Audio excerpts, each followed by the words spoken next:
I woke up this morning to my accounts being down $32,000. My goodness, ladies and gentlemen, I couldn't even log into my trading platforms because they halted trading on the first half hour of this session. But you better believe I was the first one lined up to buy some stocks, which I'm going to reveal to you as we break down my six-figure portfolio. Today, ladies and gentlemen, holy crap, do things change in a very short period of time.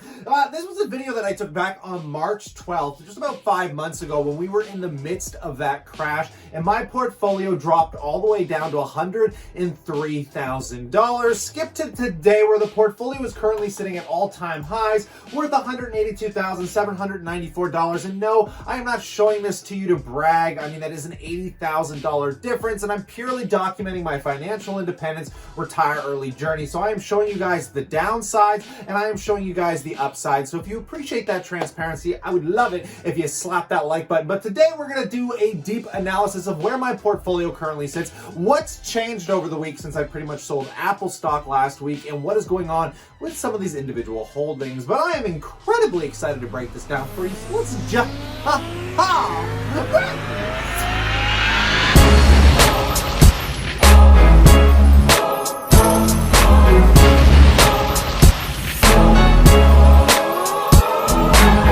Welcome back, my passive income investors alike. And before we dive down into that six-figure portfolio of mine, I always like to remind you guys that the Friday show is brought to you by thechartmaster.com. If you'd like to track your portfolio the same way I do here, get these weighted averages and track your dividend income just a little bit better, you can head on over there for a one-time fee. None of that monthly subscription BS to honestly get one of the best spreadsheet trackers out available on the market, in my personal humble opinion. But getting right into this, taking a look at the $182,794 all-time high dividend stock portfolio here, folks. Yes, some things have changed. I obviously sold some Apple stock, in which we can see my information and technology weighting has changed the most, because it was once sitting at 40%, in which today it is sitting at a healthy 32%, in which I took that Apple capital, those juicy capital gains, and I re-interjected it into my financials, in which we can see has gone up a little bit from 10% to 12%. I bought a little bit more RioCan, so our real estate investment trust, I haven't really moved that much. I don't think I bought enough to move the weighting averages. And then finally, I bought a little bit of Southern Company, just lifting up my utilities, which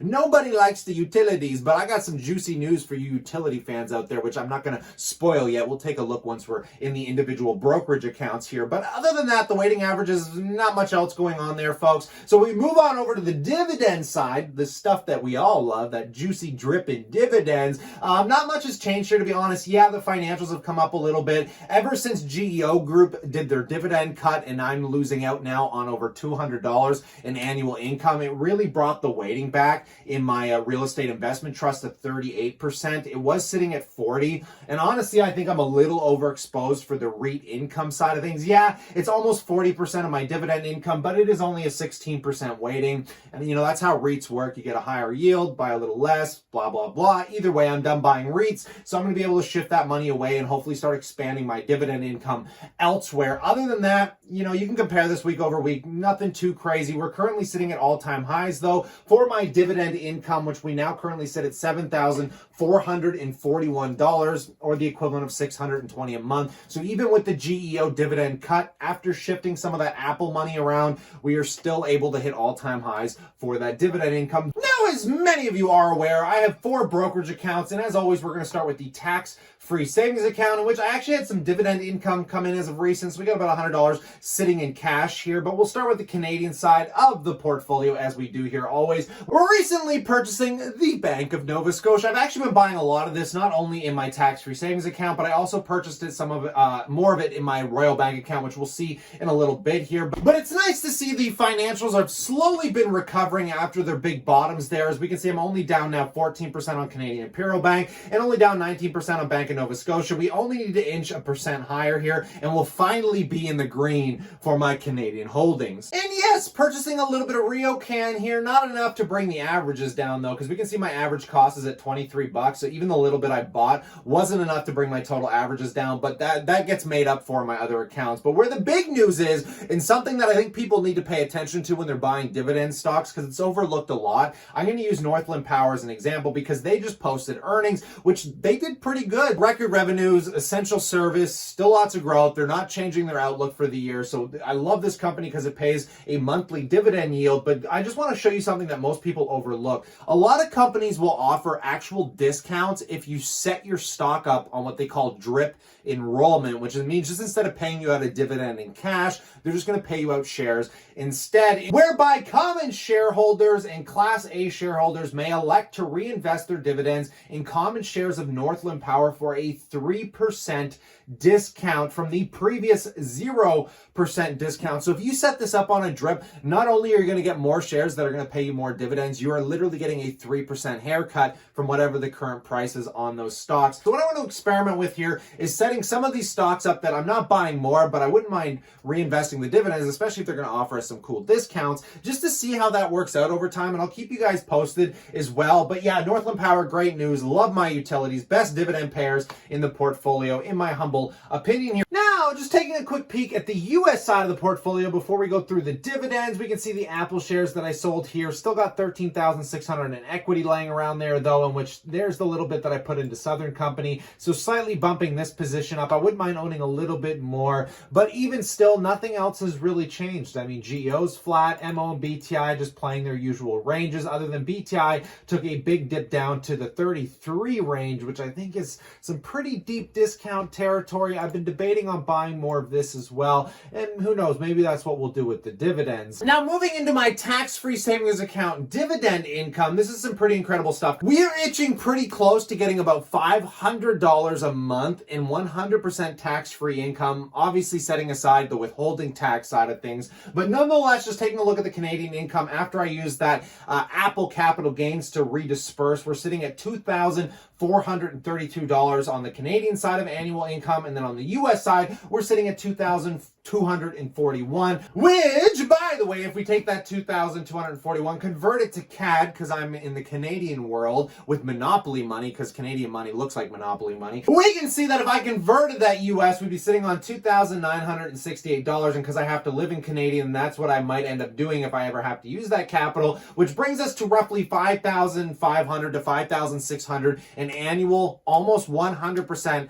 tax-free income. And I mean, this is why I'm a passive income investor, folks, because does it really get any better than this when we're talking about money? I mean, this literally covers like 1 week of income every single month. If I was working at a minimum wage job, I mean, it's not a huge income, but damn, it's something. Moving into the RR to the S to the P, where I am the most annoyed by my Tesla positionees. I was trying to make that rhyme and it was just terrible. But nonetheless, Tesla here, it is the only stock that I hold. No matter where I pull money out and reinvest it, I am in the green. Yes, many of you know I've been scaling down Tesla, bought some Johnson & Johnson, bought some Pepsi, green on both, happy with all the positions. And now that they're doing a stock split, what I might start doing is actually, as I get more income, I might purchase Tesla shares in my regular investment account and then start selling them off in here to reinvest that capital into hopefully some other really good dividend stocks. But I mean, we're keeping an eye on it. I'm pretty shocked Tesla's trading at all-time highs on this stock split. And isn't it absolutely weird and just funny in general that I never sell stocks. I hardly ever sell stocks. And the first time I decide to sell stocks is Apple and Tesla. And what do? They do a stock split in which I end up with more shares than I even started with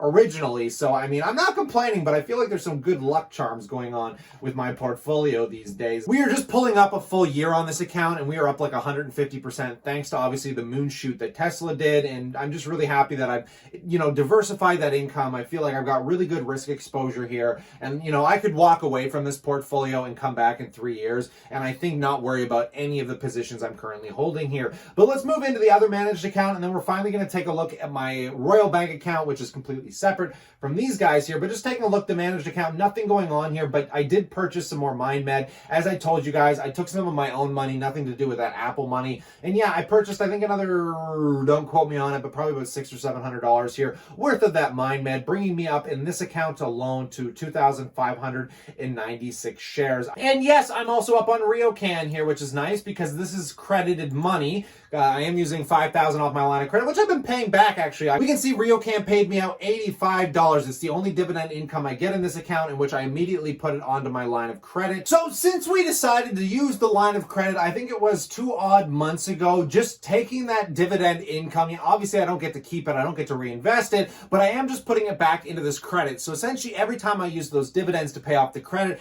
I'm technically owning more shares over the long term, and I have made a few interest payments. I have to figure out exactly how much they are, but nonetheless, guys, I've currently paid back about $166 over the last 2 months of RioCan, including the interest payments. So this is pretty cool, and I mean, if RioCan ever decides to do a crazy moon shoot, I could liquidate those shares and pay it back and end up owning a little bit more. Heck, I could even just keep those shares, continue to pay back the line of credit, and that would have allowed me to have bought those shares at a much cheaper rate. But either way, this is an interesting little experiment. It's the first time I've ever used my line of credit, and I'm going to keep track of this for you guys moving forward as well. But yeah, let's move into the final account here, taking a look at my RBC holdings, where things are starting to finally work out after I repositioned this whole thing not that long ago. And just taking a look, we can see we got Bank of Nova Scotia, RioCan, both in the green in this account finally. And I really love holding these Canadian stocks in these managed accounts because these dividends only get long-term capital gains rates, which is absolutely way more brilliant than the way I had this account set up, where I was holding Wells Fargo and Pepsi in here, where I was losing like 30% of the dividends.